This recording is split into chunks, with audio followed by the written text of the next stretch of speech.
everyone. Welcome back to SST class.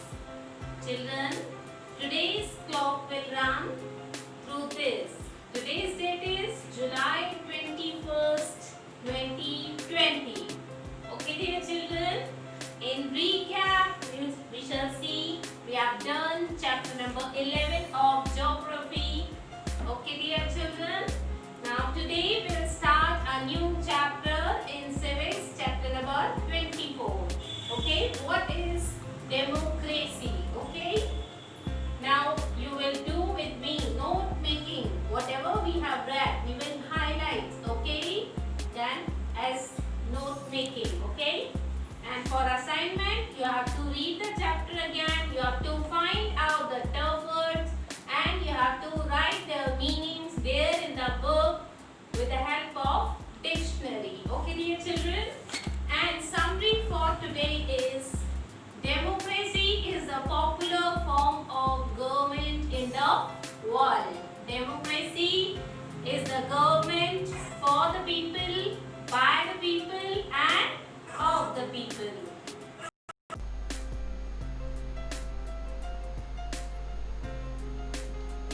Children, open page 183. Let's read the story of democracy. Democracy, a government run by the people, for the people and of the people, is considered to be the most suitable form of government in the present world. Okay?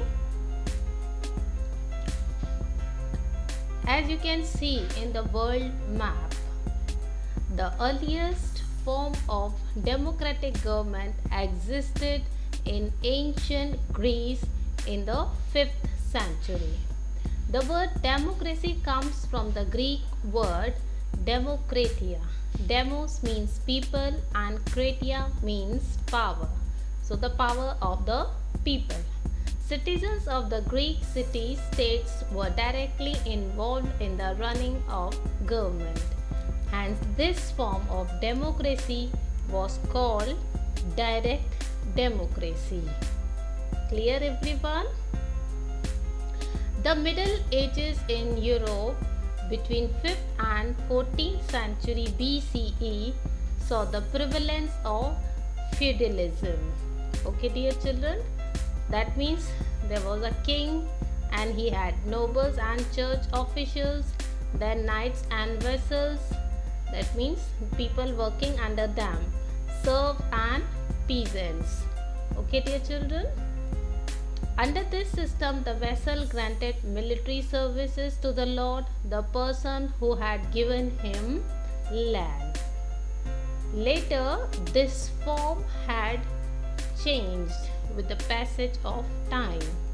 Now during this time, the ancient Roman civilization had a government which was combination of monarchical, aristocratic and democratic elements. Okay, all features were involved in that.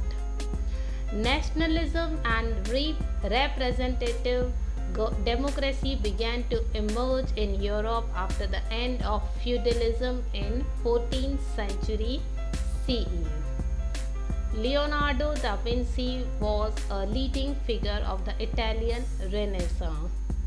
Renaissance movement in 14th and 15th century CE in Europe led to major changes in the social, cultural and political landscape, paving the way for democracy to flourish. Children, Renaissance means rebirth, okay? Rebirth of anything. Now, the signing of Magna Carta in 1215 CE in England was another milestone in the development of democracy.